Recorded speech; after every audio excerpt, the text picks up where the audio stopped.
Hi అండి, అందరికీ నమస్కారం అండి. ఫ్రెండ్స్, మనకి ఇప్పుడిప్పుడే మరొక ముఖ్యమైన అప్డేట్ అయితే రావడం జరిగిందండి. వాలంటీర్లకు సంబంధించి ఇక్కడ చూసుకున్నట్లయితే ఏపీ వాలంటీర్లకి గుడ్ న్యూస్ అంటూ ఇప్పుడే మనకు ఒక అప్డేట్ అయితే వచ్చిందండి.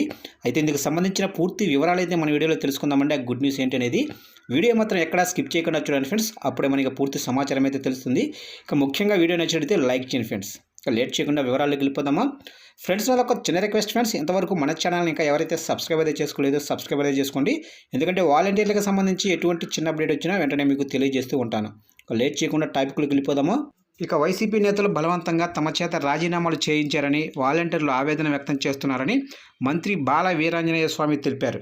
వారి నుంచి పెద్ద ఎత్తులో వస్తున్న మెయిల్స్, వాట్సాప్ మెసేజ్లతో తన ఫోన్ నిండిపోయిందని చెప్పారు. ఇక రాజీనామా చేయకుండా ఉన్న వాలంటీర్లను కొనసాగిస్తామని హామీ ఇచ్చారు. ఇక 1వ తేదీనే ఇంటి వద్ద పెన్షన్ల పంపిణీ చేస్తామని హామీ ఇచ్చారు. తన కార్యాలయంలో మంత్రి బాల వీరాంజనేయ స్వామి ఈరోజు మీడియా సమావేశం నిర్వహించారు. ఈ సందర్భంగా మంత్రి బాల వీరాంజనేయ స్వామి మాట్లాడుతూ ఆంధ్రప్రదేశ్ ప్రజలు ఒక రాక్షస పాలన నుంచి రాష్ట్రానికి విముక్తి కలిగించారని చెప్పారు. ఇక చంద్రబాబు ముఖ్యమంత్రి అయిన తర్వాత చాలా సంస్కరణలు ప్రకటించారని అన్నారు. ముఖ్యమంత్రి నారా చంద్రబాబు నాయుడు మంత్రివర్గంలో చోటు సంపాదించుకోవటం ఒక వరంగా భావిస్తున్నానని అన్నారు. మాది విడతల వారి ప్రభుత్వం కాదని, చేతల ప్రభుత్వం అని ఉద్ఘాటించారు. వెలుగొండ ప్రాజెక్టు వెంటనే పూర్తి చేస్తామని హామీ ఇచ్చారు. జిల్లాలో ఇసుక దోపిడీకి అడ్డుకట్ట వేస్తామని హెచ్చరించారు.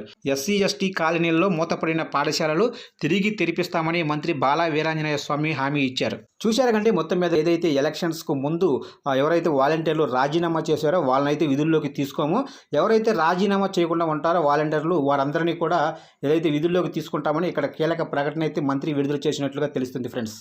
చూశారా ఫ్రెండ్స్, అప్డేట్ నచ్చినట్లయితే లైక్ చేయండి. ఏదైతే గవర్నమెంట్ నుంచి ఇలాంటి ముఖ్యమైన అప్డేట్స్ కోసం ఇప్పుడే మన ఛానల్ని సబ్స్క్రైబ్ అయితే చేసి ఫాలో చేయండి ఫ్రెండ్స్.